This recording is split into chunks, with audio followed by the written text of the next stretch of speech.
जी नमस्ते। मैं हूं गौरंग पंडा। पंडा एस्ट्रोलॉजी में आप लोगों का स्वागत करता हूं। एक नए वीडियो के साथ कुछ नॉलेज मैं आपके साथ शेयर करना चाहता हूं। मिथुन लग्न, जेमिनी असेंडेंट, बस लग्न शब्द के हिसाब से इसको देखें, राशि के हिसाब से मत देखिए।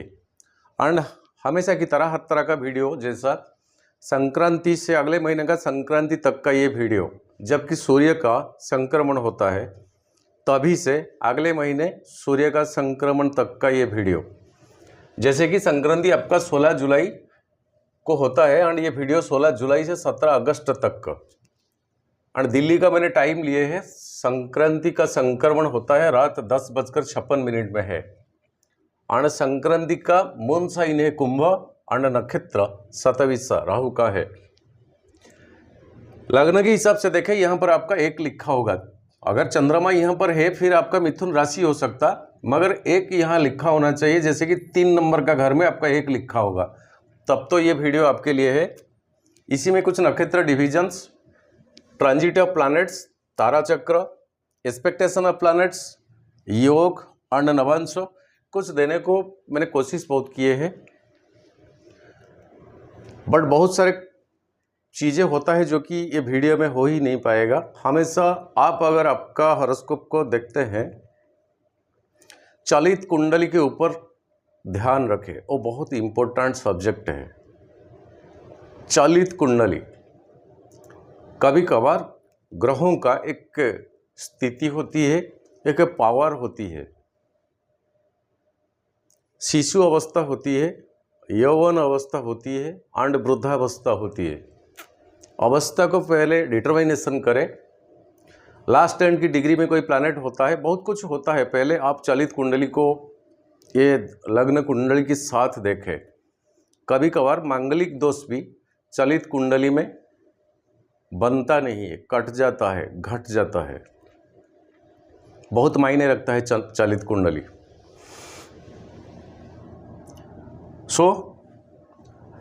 मिथुन लग्न, इसी टाइमिंग में अगर कोई बच्चा या बच्ची जन्म लेता है, अगर ज्योतिष में आपका रुचि है, तो वो बच्चा या बच्ची 3 राजयोग लेकर पैदा होता है। एक भद्रा योग, एक मालव्य योग, एक हंस योग एंड इसके साथ साथ में गजकेसरी योग। बाकी रहा एक नेगेटिव योग मिलता है जो कि सकटा योग, बहुत नेगेटिव योग है। मैंने कई वीडियो में इसके बारे में डिस्क्राइब किया है, सकटा योग। जबकि चंद्रमा से बृहस्पति का 6ठा, 8वां और 12वां रिलेशनशिप आ जाता है, तब तो ये योग बनता है। अच्छा नहीं है वो, इंसान को सोच की दुनिया में एकदम कंजर्वेटिव, कंजस्टेड, लिमिटेड बना देता है। एंड सोच जितना कम हो जाएगा, इंसान उतना लिमिटेड हो जाएगा। सकटा योग अच्छा योग नहीं है। इसी टाइमिंग में जो बच्चा या बच्ची जन्म लेगी ना, पापा के नाम से वो आइडेंटिफिकेशन नहीं होगा, बच्चे के नाम से बल्कि पापा आइडेंटिफाइड होंगे। इतना पावरफुल है वो बच्चा या बच्ची।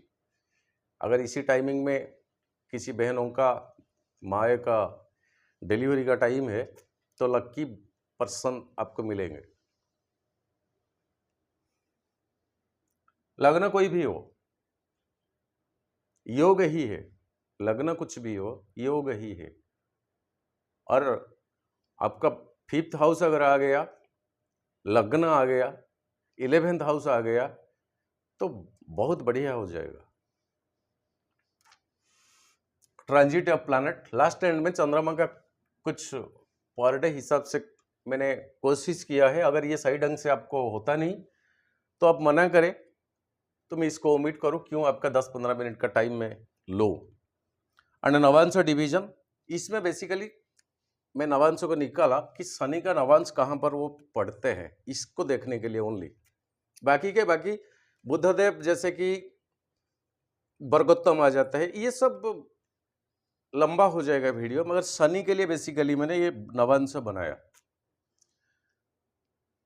और लास्ट एंड में और एक सूचना है, आज वीडियो को लास्ट एंड में देखें। ये सूचना शायद आपके लिए भी हो सकता, क्योंकि आपने बहुत कुछ झेला है जिंदगी में बीते, जबकि राहु का ट्रांजिट था यहाँ 12वां घर में, बृहस्पति 8 में से 9 तक वो टाइमिंग, शनि का 8 में 9 में फिर रेट्रोगेशन वो टाइमिंग, केतु का यहाँ आ जाना 5th हाउस, आपने बहुत कुछ झेला है और शायद आज का जो सोचना है वो आप ही के लिए भी हो सकता।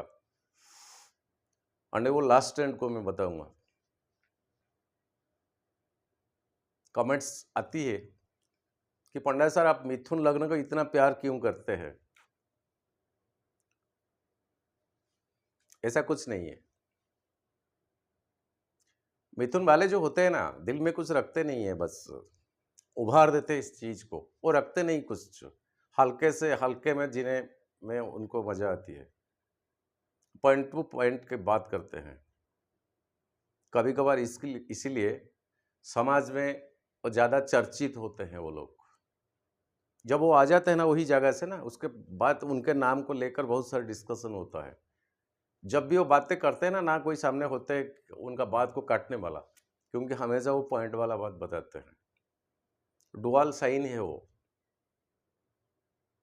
डुअल साइन है, लंबा हो जाएगा। मिथुन लग्न बहुत बढ़िया लग्न है, बहुत बढ़िया लग्न है। टाइमिंग आपके लिए बस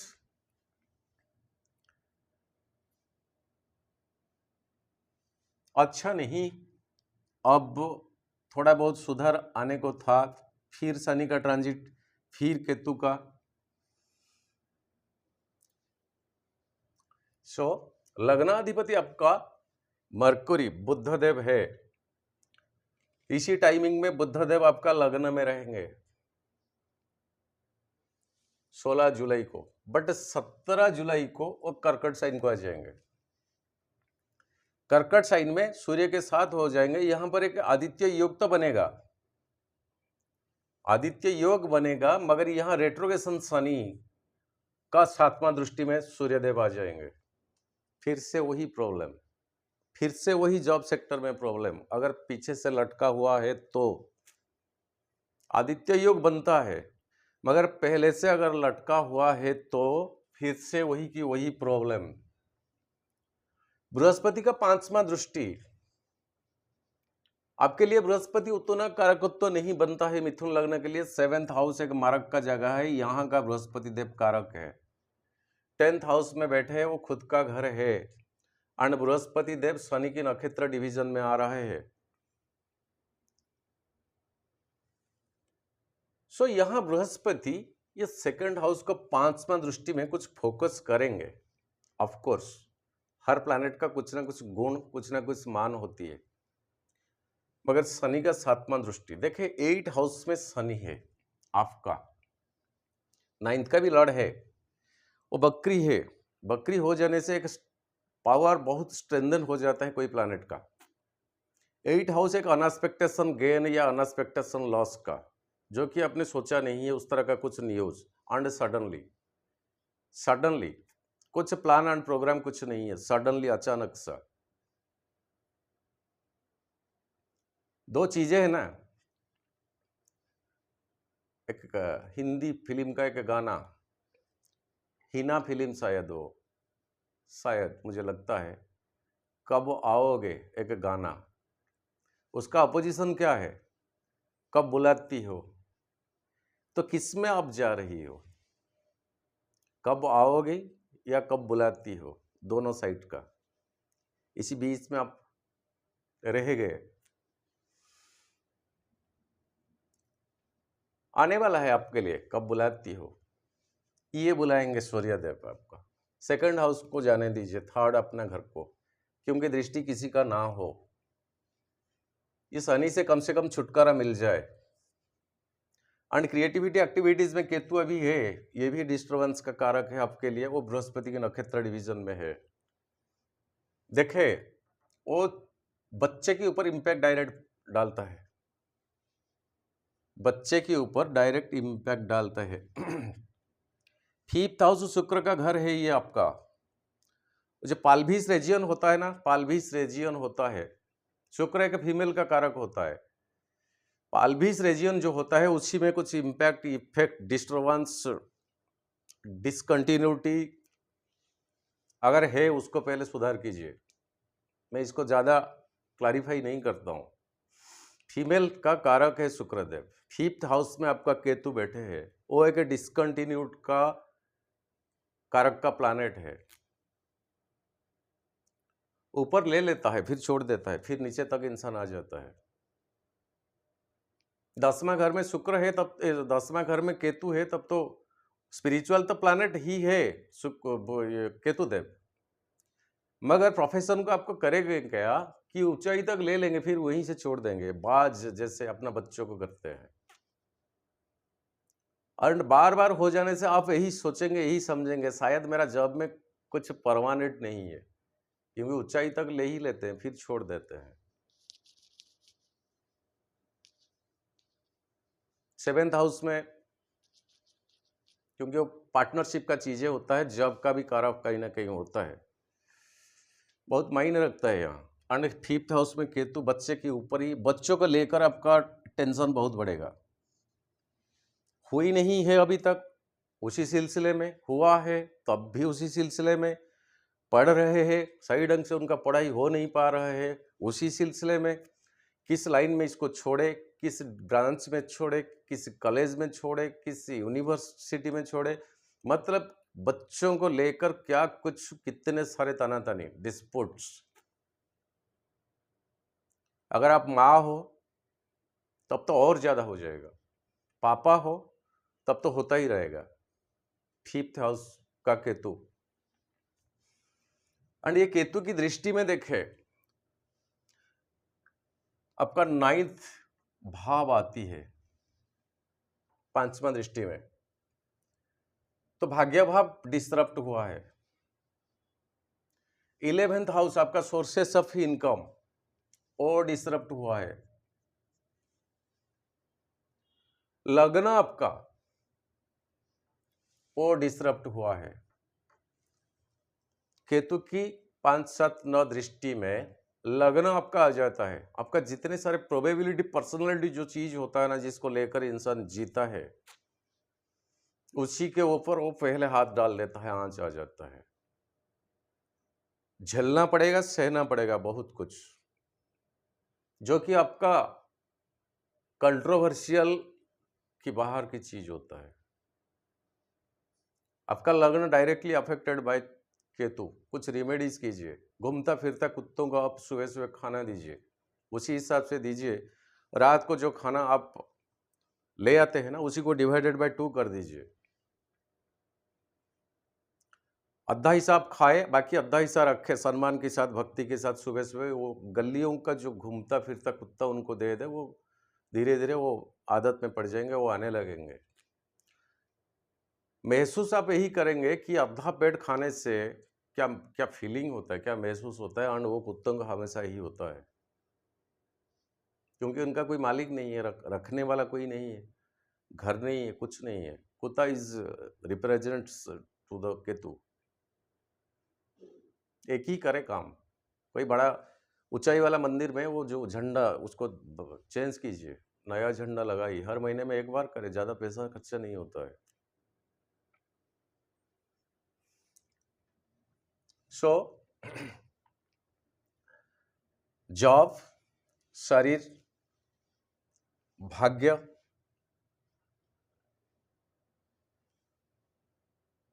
पांच और इनकम सोर्सेस, ये अफेक्टेड, ये हाउसेस होकर रहा है केतु के द्वारा। केतु अभी के डिस्टर्बेंस का प्लैनेट है, आप इसके लिए कुछ करें। एंड शायद आज जो सूचना मैं देने को जा रहा हूं ना लास्ट एंड में, ये आपके लिए बहुत अहमियत है। इसके लिए आपका मन कितना हो कितना ना हो फर्क नहीं पड़ेगा मेरे को, बस मेरा ड्यूटी बताने को कुछ, शायद किसी वीडियो में मैंने कभी बताया भी नहीं है। और केतु बताया अभी बृहस्पति की नक्षत्र डिवीजन में है। देखा राहु आपका 11th हाउस में है मंगल के साथ, ये चिंगारी देने वाला है, ये बारूद का गद्दा है। मंगल देव बारूद का गद्दा है, तब तक वो पड़ा रहेगा जब तक कोई इग्निशन नहीं मिलेगा, चिंगारी नहीं मिलेगा। चिंगारी देने वाला है ये राहु देव, आपका 11th हाउस। मगर घर किसका? मंगल देव का। मंगल कौन है आपके लिए? 6th हाउस का ओनर है।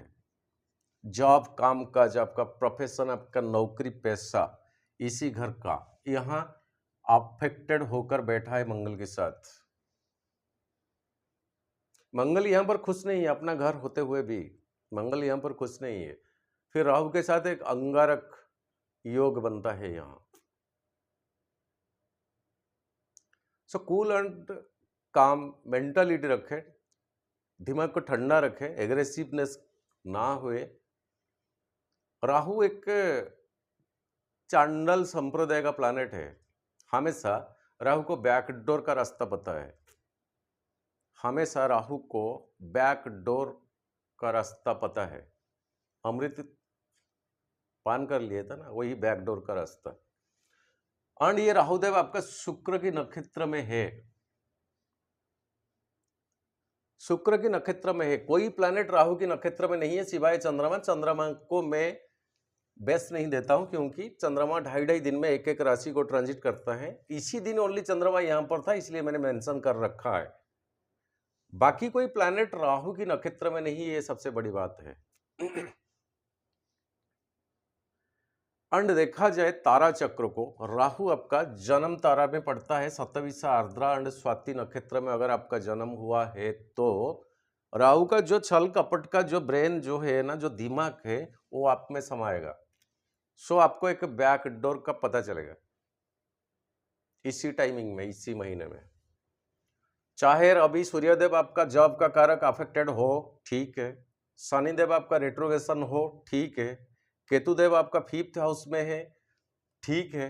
बृहस्पति आपका 7वां मारक का घर का कारक है, 10th में बैठे है, ठीक है। यहाँ शुक्र अकेले पड़ जाएंगे, बुध यहाँ आ जाएंगे, लग्नाधिपति आपका 2nd हाउस को चंद्रमा के घर, वो भी मारक का घर है, फिर भी ठीक है। शुक्र यहाँ लग्न में रहेंगे, ये आपके लिए 5th हाउस का ओनर है, यही आपको फायदामंद है। एंड राहु यहाँ कुछ करेंगे, क्योंकि शुक्र एंड राहु में बॉन्डिंग बहुत अच्छी है। ये महीना आपके लिए बहुत अहमियत रखता है। क्या कुछ डिस्टर्ब हुआ है ना जॉब सेक्टर में? अगर आपका हो जाएगा ना, कम से कम पन्ना सर के लिए कोरियर में एक मिठाई भेज देना, पक्की वादा रखिए। बस एक ही कोरियर में भेज दीजिएगा। ये महीना आपके लिए ये करेगा। बाकी आगे मैं जा रहा हूं एक बेस्ट सूचना देने को, जो कि आपके लिए बहुत अहमियत रखेगा। और शनिदेव का पोजीशन 8वां हाउस में आपके लिए फिर अनएक्सपेक्टेशन कुछ नेगेटिव न्यूज भी यहां दिलाएंगे। फिर और सूर्यदेव 2nd हाउस में है, ये भी मारक का जगह है आपका। चंद्रमा का घर फीमेल का, बुजुर्ग कोई फीमेल पर्सन एज में आपसे उम्र में बड़े हैं, कोई भी हो सकता, बड़ी बहन हो सकता, माँ हो सकता, दादी माँ हो सकता, उन्हीं के हिसाब से क्या कुछ एक बैड न्यूज आपको इसी महीने में मिल सकता है। ईश्वर को मैं प्रार्थना करता हूं ऐसा किसी को ना मिले। प्रभु जी, जय जगन्नाथ। ये रेट्रोगेशन का शनि एंड सूर्यदेव का आपका 2nd हाउस में होना, बाकी बद्ध तारा में आपका सूर्यदेव आते हैं, ऐसे भी ये 2nd हाउस में है। ये महीने को कवर अप कीजिए, ये महीना कैसे भी हो जाए, फिर भी है राहुदेव यहाँ।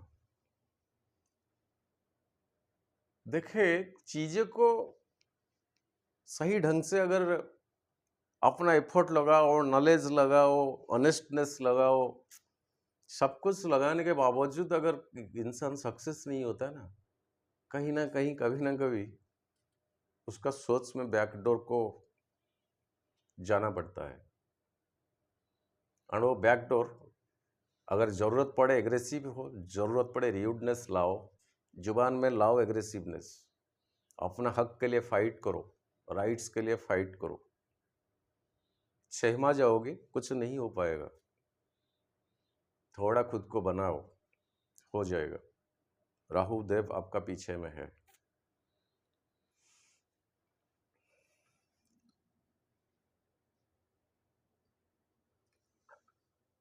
खेम प्रत्यारी में आ जाते हैं ये मरकुरी, बुधदेव और केतु।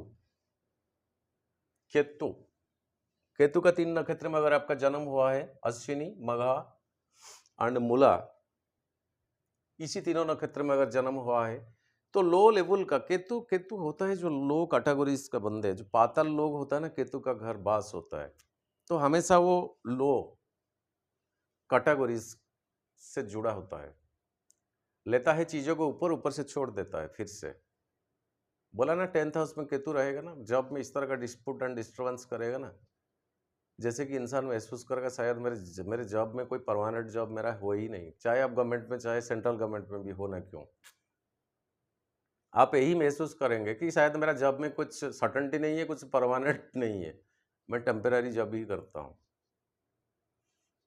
कभी कभार 5, 6, 7 जॉब को चेंज भी करवाना पड़ता है केतु के द्वारा।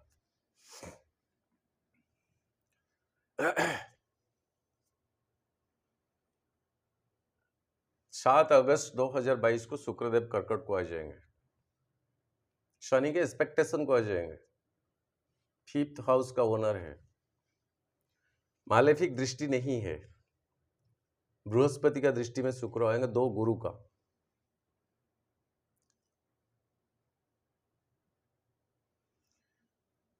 बस डेली टू डेली ऊपर ये जो बेस चंद्रमा का, उसके ऊपर चलते हैं।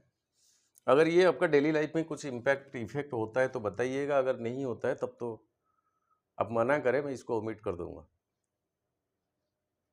एग्जैक्टली 16 जुलाई को जो संक्रांति का संक्रमण होता है, चंद्रमा उसी दिन कुंभ साइन को ट्रांजिट में है, आपका 9th लॉर्ड 9th हाउस में पोजिटेड है, 9th हाउस में भाग्यस्थान में, केतु से 5वां दृष्टि के ऊपर। ये 16 ठीक नहीं जाएगा। 18 तारीख मीना साइन आपका 10वां घर चंद्रमा आ जाएंगे। किसी का मैलेफिक दृष्टि नहीं है, शनि का है, ओनली तीसरा दृष्टि। बृहस्पति शनि में अच्छा संबंध है, चंद्रमा यहां आ जाने से बृहस्पति के साथ हो जाएंगे। तो शायद ये डेट को जरा मार्किंग रखे, मीन साइन को 18 तारीख को जाएंगे एंड सुबह 6:34 6:34 टू 18 तारीख टू 20 तारीख 12:50 तक का टाइम आप लिखिए। ये डेटेड कुछ इंपॉर्टेंट आपके लिए शो ऑफ होता है, टिक देता हूं, बट आपका स्ट्रगलिंग के लिए क्रॉस देता हूं, फिर एक टिक देता हूं। बहुत अहमियत रखता है ये डेटेड्स। अगर जॉब सेक्टर में क्या कुछ डिस्टर्बेंस है, क्या मिला, अगर कुछ हुआ, प्लीज कमेंट सेक्शन में लिखिएगा। बहुत मेहनत लगाना पड़ता है एक एक वीडियो में। 20 तारीख को मेष साइन आपका 11th हाउस, यहाँ राहु है ऑलरेडी एंड मंगल देव है ऑलरेडी, यहाँ पर चंद्रमा आ जाएंगे। केतु का 7वां दृष्टि राहु के साथ ग्रहण दोष, फिर भी 11th हाउस। कुछ करने के बाद जो एफर्ट का रिजल्ट मिलता है ना, ये 11th हाउस। तो सच्ची में अपने ये जॉब में ये जुड़ता है, 11th एंड 10th में बहुत रिलेशंस होता है। अगर कुछ एफर्ट्स दिए, कुछ मेहनत किए, कुछ सैक्रिफाइस किए, तो इसी घर का, ये 10वां घर का आत्मसंतोष जो होता है, ये 11th हाउस देता है। तो ये जो डेटेड्स मैंने अभी अभी आपको बताया ना, ये डेट के साथ आपका ये 11th हाउस का कुछ संबंध बनता है। तो 18, 19, 20, 21, 22 तक ये डेटेड्स मार्किंग में रखे, वृषभ राशि तक जब चंद्रमा आएंगे। 22 तक, 18 से 18 टाइम दिया अभी, 18, 19, 20, 21, 22, ये 5 दिन जॉब सेक्टर में बहुत बेसिक मायने रखेंगे ये डेटेड्स। वृषभ राशि 12 हाउस आपका एक्सपेंडिचर कराएगा, कुछ वही जॉब के सिलसिले में हो सकता या परिवार की, क्रॉस देता हूं। मिथुन साइन 25 तारीख लगना, 25 तारीख को शुक्रदेव चले गए होंगे, बुद्धदेव चले गए होंगे। तो यहां लग्न में खुद चंद्रमा रहेंगे, हमेशा लग्न में श्री चंद्र कहलाता है, ठीक है। सेकंड हाउस आपका सूर्य के साथ शनि की 7th एस्पेक्टेशन में। सेकंड, जवान पे लगाम रखे, किसी का आपका जवान उस दिन कड़वा हो सकता परिवार में। 30 जुलाई सिंह, थर्ड हाउस आपका, राहु का 5वां दृष्टि में है। कम्युनिकेशन स्किल को जरा मजबूत रखे, नहीं तो किसी से क्या कुछ ऐसा ना उलझे किसी बात में। 1 अगस्त को कन्या साइन, 4th हाउस आपका, बृहस्पति का 7वां दृष्टि। घर का माहौल कुछ शांत रहेगा, अगर पहले से क्या कुछ तनातनी था। एक टिक देता हूं। 4 को तुला साइन, फिर केतु के साथ ग्रहण दोष।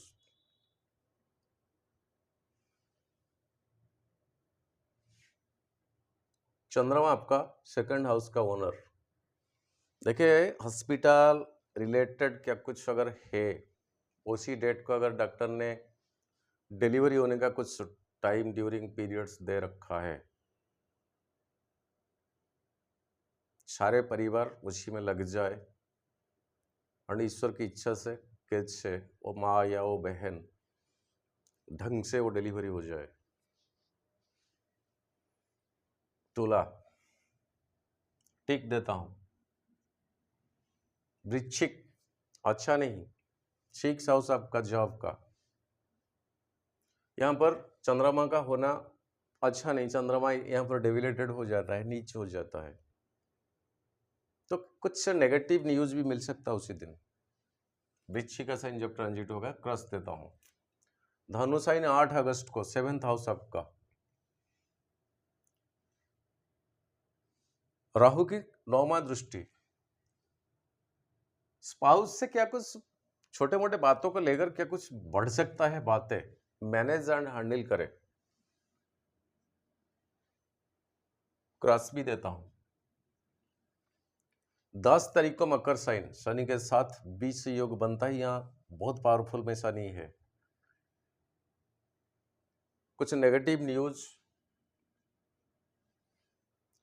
12 अगस्त को कुंभ साइन, चंद्रमा 9th हाउस को आपका, कोई मालेफिक की दृष्टि में नहीं सिवाय केतु का, जो केतु की 5th हाउस का लॉर्ड है, भाग्य को देखता है। एक टीक देता हूं और एक क्रॉस भी देता हूं।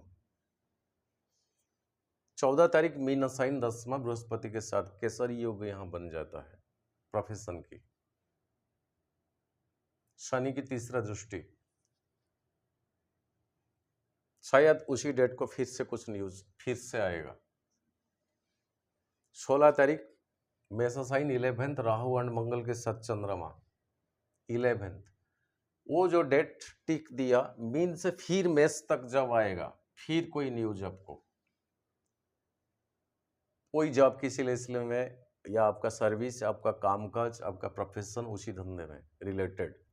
19 तारीख को वृषभ साइन, 12वां। एक्सपेंडिचर का घर तो है शुक्र का, खर्चा होगा, टिक देता हूं, क्रॉस भी देता हूं। सोचना ही था कि कंसल्टेशन कुछ भी करे, पहले देखें सर, ये ज्योतिष से जो प्लैनेट्स जो होते हैं ना, ये सब समय होता है। समय का दूसरा नाम होता है काल। काल के ऊपर और भी एक काल है जिसका नाम है महाकाल, स्वयं प्रभु शिव जी है। ये सावन की महीना है। कंसल्टेशन जब करता हूँ, लिखता हूँ किस किस को कि रुद्राभिषेक करा लीजिए, तो बेंगलोर से, दिल्ली से, मुंबई से, कलकत्ता से कोई इस तरह का फोन कॉल्स आते हैं कि पंडित सर यहाँ पर पंडित जी बताते हैं 20,000, दिल्ली में कोई बताते हैं 15,000। वो डेट जो अपने नक्षत्र को कैलकुलेशन करके दिया है, वो डेट को मना कर रहे हैं, उनके इच्छा के अनुसार और एक डेट देते हैं, वगैरह वगैरह। तो एक एकादश रुद्र अभिषेक जुलाई 22 को करने को मेरा मन में है।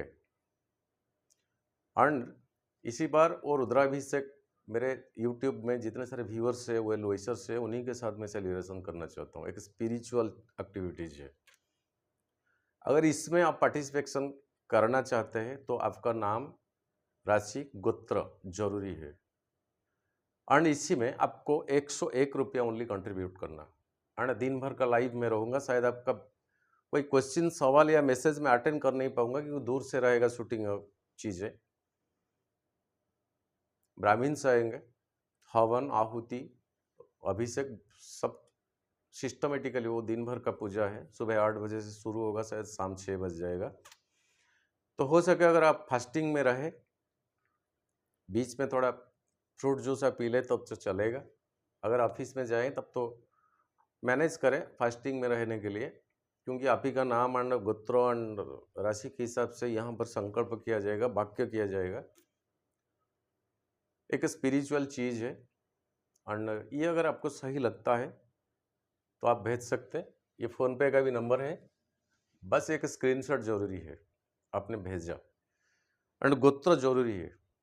अगर आपको राशि, जन्म, नक्षत्र, लग्न ये सब पता नहीं है तो आप बार्थ डिटेल भेज दीजिएगा, मैं निकाल लूँगा। एंड कंपलसरी उसी दिन आपका नाम और ब्राह्मण खुद पढ़ेंगे एंड संकल्प लेंगे। आपको वो पक्का सुनना है। यहाँ क्या क्या कुछ एक्टिविटीज उस दिन रहेगा, टोटल लाइफ में आप देखेंगे। अगर मैं यही सोचता हूँ अगर ज़्यादा पर्सन्स आ जाएंगे तो एक दिन के जगह और एक दिन इसको एक्सटेंशन कर लेंगे, कोई प्रॉब्लम नहीं। वैसे भी वो 22 जुलाई मेरा बर्थडे है। हर साल मैं कुछ स्पिरिचुअली कनेक्ट रहता हूँ वो डेट को, तो इसी 22 जुलाई को भी वही करना है मेरे को। ये अपना काम है, मैं प्रभु से जोड़ता हूँ और कभी कभार समय तो नहीं मिलता है, कम से कम वो एक ही दिन शिव जी से मैं जुड़ता हूँ, माँ से मैं जुड़ता हूँ। तो सोचा कि 1.5 साल का हो गया यूट्यूब में आपके साथ जुड़ा होने का, सुख दुख बांटता हूँ।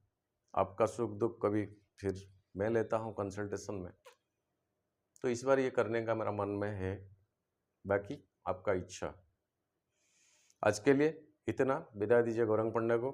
नमस्ते, जय जगन्नाथ। फिर मुलाकात होगा अगले वीडियो में।